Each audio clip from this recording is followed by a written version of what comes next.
আমরা যেটা পেয়েছি বিগত সরকারগুলো থেকে সেটা মাইনাস মাইনাস অ্যান্ড মাইনাস, এখানে যোগ কিছু নাই, সবগুলো ঋণাত্মক। এখানে এইগুলো আবার মেকআপ করতে হচ্ছে। এমনকি অনেকগুলো বিল পর্যন্ত পেমেন্ট করে নেই তারা।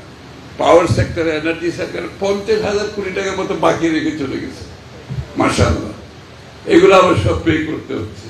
সুতরাং একটা বিরাট মানে অর্থনৈতিকভাবে একটা ভীষণ আমরা ঋণাত্মক অবস্থায় আছি। এখান থেকে আমরা এখান থেকে বের হতে হবে, তারপরে অর্থনীতি সামনের দিকে যাবে।